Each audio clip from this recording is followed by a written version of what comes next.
Carissimi fratelli e sorelle, Predraga braće i sestre, sono contento di essere qui quest'oggi in questo santuario diocesano dedicato a San Giuseppe.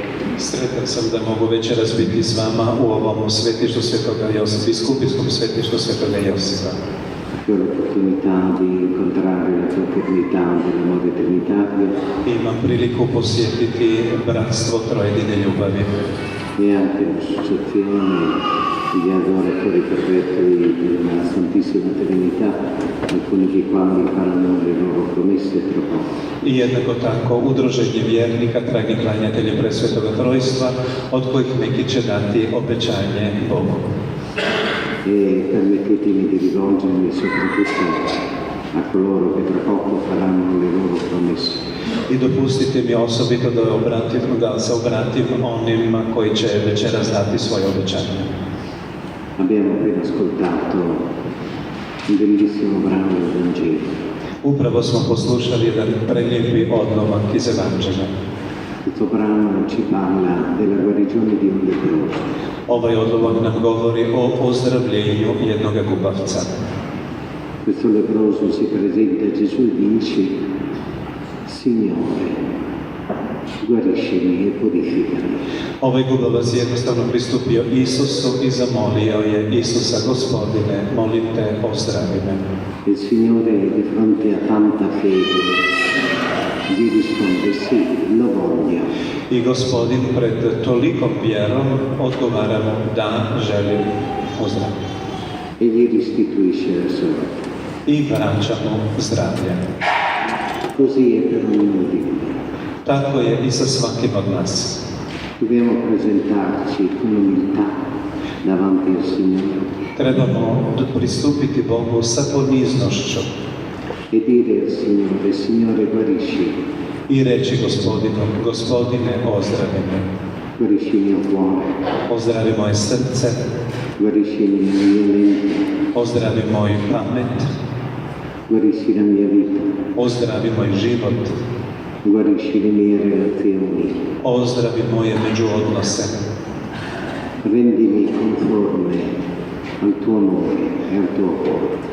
Učini me skladnim sa tvojim srcem, sa tvojim ljubavlju. E se noi ci avviciniamo a Gesù con fiducia e confidenza e con fede, I ako se mi približimo, uputimo Isusu sa povjerenjem, sa ljubavlju i vjerom, il Signore ci viene incontro e ci dice sì, lo voglio e ci aiuta. i Isus nam uvijek izlazi u susret i kaže: da, želim, i tako nam pomože. Ecco, cari fratelli e sorelle, tra poco farete le vostre promesse. Evo, dragi sestre i braćo, uskoro ćete dati vaše obećanja. La promessa più grande è quella di servire il Signore. Ono najveće obećanje jest u tome da služite Gospodinu. Il Signore vi ha fatto tante grazie Gospodin vam je dao puno milosti. negli incontri che fate leggendo la parola di Dio. U susretima koje imate svakoga tjedna čitajući Božju riječ. Lui si fa vicino a ognuno di noi. On se čini prisutnim, blizak svima vama. Da. Adesso tocca a noi, Sada je na nas red. tocca a noi. Nas. E la grande promessa, la prima grande promessa è una promessa di credere in Lui. Jedna od velikih i najvećih obećanja jest da mu vjerujemo. La seconda grande promessa è quella di sperare in Lui. Drugo obećanje jest da se nadamo njemu. La terza grande promessa è quella di amare Lui. I treće obećanje jest da ga ljubimo. Ecco la fede, la speranza e la carità. Evo vjera, nada i ljubav. E quelle devono riempire il nostro cuore. Ove stvarnosti treba ispuniti naše srce. Il dramma è quando i nostri cuori sono vuoti. Drama nastane kada su naša srca prazna. Il dramma è quando i nostri cuori sono segnati dal peccato. Drama je kada su naša srca obilježena grijehom. Dramma è quando non ci abbiamo perso la direzione. Drama je u našem životu kada izgubimo orijentaciju u našem životu. Ma dobbiamo avere fiducia in Lui. Ali uvijek trebamo imati povjerenja u njega.